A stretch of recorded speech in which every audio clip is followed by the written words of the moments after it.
નમસ્કાર મિત્રો, કેમ છો? આइए આજના મુખ્ય સમાચારમાં દેશભરના તમામ મોટા સમાચારો પર એક નજર કરીએ.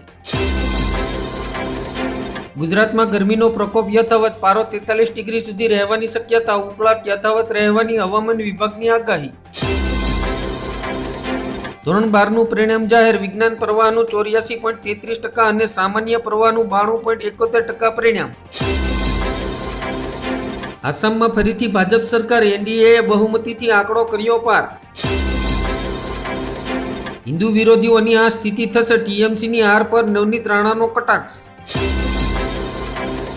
હિન્દુઓએ મમતાને પાઠ શીખવ્યો, વલણમાં જીતના સંકેત મળતા જ શુભેન્દુએ ટીએમસી પર નિશાન સાધ્યું. પરિણામો બાદ રાહુલ ગાંધીએ કહ્યું, ભાજપે ચૂંટણી પંચની મદદથી ચૂંટણીની ચોરી કરી. પશ્ચિમ એશિયામાં ફરી સ્થિતિ વણસી, યુદ્ધ વિરામ વચ્ચે ઈરાને યુએઈ પર કર્યો હુમલો, 3 ભારતીયો ઘાયલ.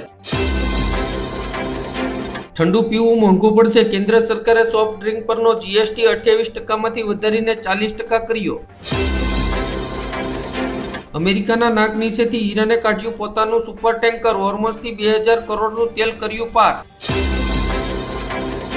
અમેરિકા અને વેનેઝુએલા વચ્ચે થઈ મોટી ઓઇલ ડીલ, ભારતે પણ વહેતી ગંગામાં હાથ ધોયા.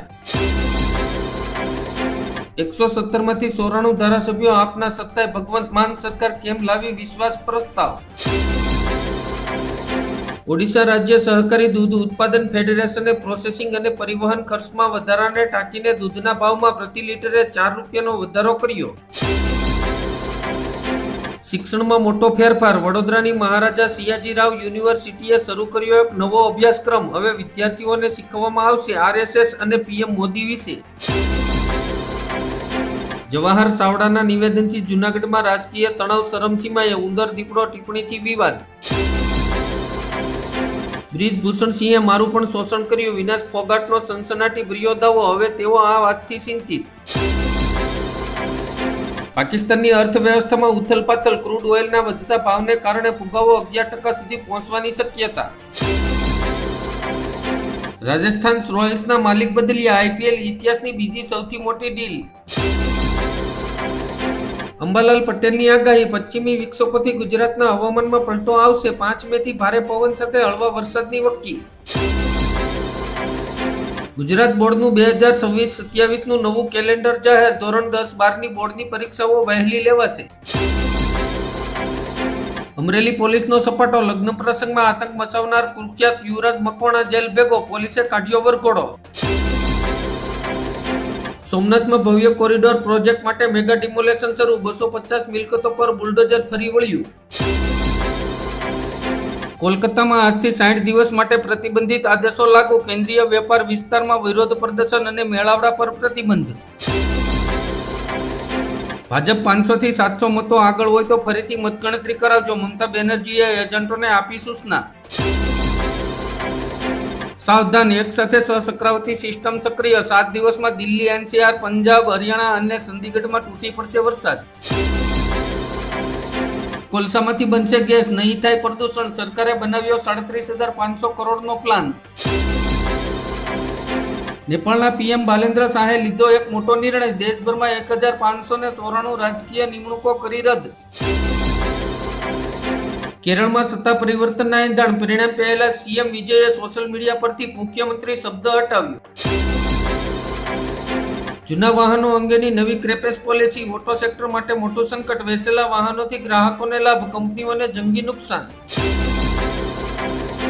30 વર્ષનો રેકોર્ડ તૂટ્યો, સોના પર આવ્યો સૌથી મોટો રિપોર્ટ, કિંમતોમાં હવે જોવા મળી શકે છે ખાસ હલચલ. મોંઘવારીનો ડબલ ડોઝ, ધોરાજીમાં લીંબુના ભાવે ફટકારી સદી, 100 થી સીધા 300 રૂપિયા પર પહોંચ્યા. સુરતમાં નીટની પરીક્ષામાં વિદ્યાર્થીનીએ ગળામાં પહેરેલી કંઠી હટાવતા થયો વિવાદ. અમદાવાદ એસએમસી દ્વારા ગૌશાળાના ગોબરમાંથી બાયોગેસનું ઉત્પાદન શરૂ કર્યું, દર મહિને થશે 8 લાખ રૂપિયાનો મોટો આર્થિક લાભ. બાળકોને મોબાઈલની લત છોડાવવા વાલીઓનો નવો કિમિયો, ઘરમાં રાખ્યા બાઉન્સર.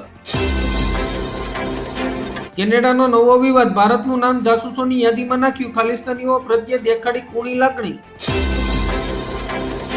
ચૂંટણીમાં હારી જતા ગામનું પાણી બંધ કરી દીધું. ભરૂચ જિલ્લામાં ભાજપના ઉમેદવાર અને તેમના પિતાની ધરપકડ. વિવિધ સરકારી યોજનાના લાભ લેવા માટે જામનગર જિલ્લાના તમામ ખાતેદાર ખેડૂતોને ફાર્મર રજીસ્ટ્રેશન કરાવી લેવા સૂચના. શિવસેના મંચ પછી શરદ પવારનો જૂથ મેદાને ઉતરતા મરાઠી ભાષા પરનો યુદ્ધ વધુ તીવ્ર બન્યો. માસૂમોના ખિલખિલાટથી ગુંજતું ઘર સ્મશાન બન્યું. ગુરુગ્રામમાં પિતાએ જ પોતાના 4 સંતાનો અને પત્નીનું પાળસ કાઢી નાખ્યું. 18 વર્ષનો અનુભવ પાણીમાં એઆઈએસ ઇન્વી સોફ્ટવેર એન્જિનિયરની નોકરી. હવે ગુજરાન ચલાવવા માટે કરે છે વેઇટરનું કામ. ગુજરાત ભાજપનું મુસ્લિમ કાર્ડ. 277 મુસ્લિમ ઉમેદવારોને ટિકિટ આપી. શું પાર્ટીનો આ નિર્ણય નવો રાજકીય વળાંક લેશે? ચંદીગઢમાં વાવાઝોડાના કારણે ભારે તારાજી સર્જાઈ. વિશાળ વૃક્ષો જળમૂળમાંથી ઉખડી ગયા. પાદરના ઘનશ્યામભાઈ Bhuvani ભવિષ્યવાણીનો video viral. Surat bank ચોરીમાં વડોદરાના કનેક્શનનો દાવો. ડ્રાઈવરો માટે ભાષાની સમસ્યાનો થશે ઉકેલ. મુંબઈમાં સરળ મરાઠી શીખવા માટે ખાસ પુસ્તકોનું વિમોચન. દેશવાસીઓ સાવધાન. 80 કિલોમીટરની ઝડપે પવન ફૂંકાશે. 19 રાજ્યોમાં તોફાની માવઠું મચાવશે હાહાકાર. IMDનું એલર્ટ. ફિલિપાઇન્સમાં માયોન જ્વાળામુખી ફાટ્યો. 5000થી વધુ લોકોનું કરાયું સ્થળાંતર. તંત્ર એલર્ટ મોડમાં. SBIના ગ્રાહકો સાવધાન. હજારો કર્મચારીઓ 2 દિવસ હડતાલ પર. બેન્કિંગ કામકાજ ઠપ થવાના એંધાણ. જૂનાગઢ મનપાનો મોટો સબરડો. વસ્તી ગણતરીની કામગીરી માટે ખાનગી સ્કૂલોના શિક્ષકોને આદેશ. સરકારી નિયમો નેવે મૂક્યા. જર્મનીમાં અભ્યાસ કરવાનું સપનું અઘરું થયું. ધોરણ 12માં 70% હોય તો જ એડમિશન આપવામાં આવશે. અમદાવાદમાં 3 વર્ષમાં 3600થી વધુ ડ્રાઇવિંગ લાયસન્સ સસ્પેન્ડ. 2 વ્હીલર ચાલકોને સજા તો ભારે વાહન ચાલકોને લીલા લહેર.